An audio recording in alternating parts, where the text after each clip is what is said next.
You are dead to me, 'cause what you said to me cut so deep, and now you're dead to me. Dead to me, you were a friend to... Salut les Indés, j'ai lu Oninao, Japon, tome 2, un conte écologique et philosophique écrit à deux mains, ou peut-être à quatre, par Abhilasha et Lara Devales. Alors surtout, ne me demandez pas de vous raconter ou même de vous résumer l'histoire. Eh ben non, c'est mission impossible. D'ailleurs, le vrai conteur ne récite pas un texte qu'il aurait au préalable appris par cœur. Eh ben non. Non, le vrai conteur, lui, il improvise sur le canevas d'une histoire, une histoire qui pourrait se résumer en quelques mots. Ça dirait... Il était une fois une princesse très belle qui tomba amoureuse d'une très vilaine bébête. Eh bien oui, par le biais de cette simple phrase, la narration pourra durer quelques minutes ou bien quelques heures. Tout dépendra du raconteur d'histoire, de son public aussi, et de sa faculté à écouter. Alors, nous obtiendrons...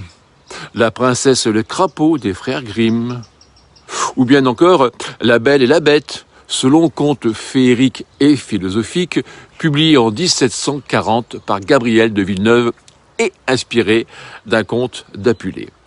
Et ben oui, je sais, la culture, c'est comme la confiture, moins il y en a, plus on a tendance à l'étaler. Qu'est-ce que vous voulez que je vous dise? On se refait pas.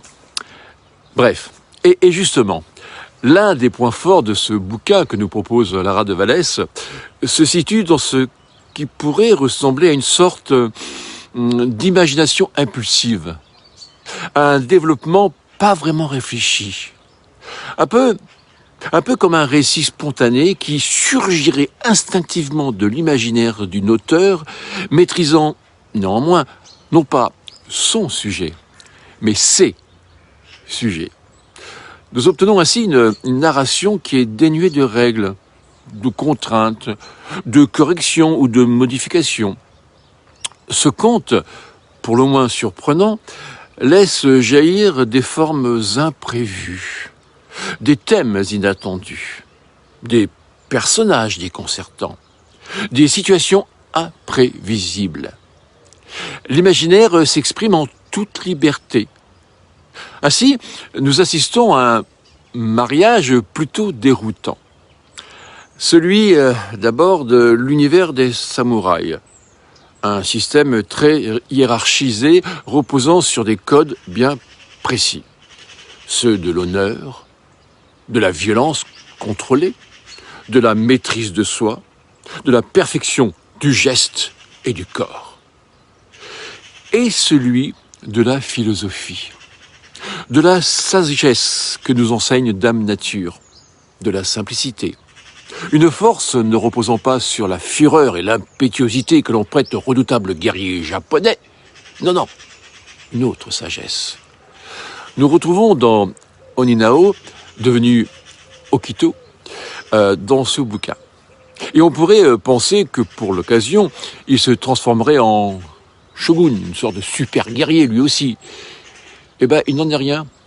Même si la force, une force est avec lui, elle n'a rien à voir avec celle des chevaliers, qu'ils soient Jedi ou fiers guerriers en armure. Je reprends une phrase plutôt du bouquin. Un samouraï ne doit pas avoir d'émotion. Mais quel est ce monde fait d'honneur, où la mort n'est rien, où sacrifier la vie est tout, se demande Oninao.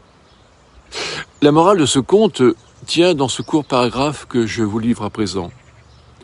Nous devons être les serviteurs de l'eau et les protecteurs de la terre. Car l'eau est l'eau et non pas le soleil. Car la terre est terre et non eau. Et la terre est notre mère. Pour nous nourrir, nous devons la chérir et elle nous donnera ses fruits. Nous devons partager nos champs, nos eaux avec nos voisins. Nous devons écouter notre souffle et ne pas couper le souffle des autres vies. Protégeons les souffles de toutes les vies.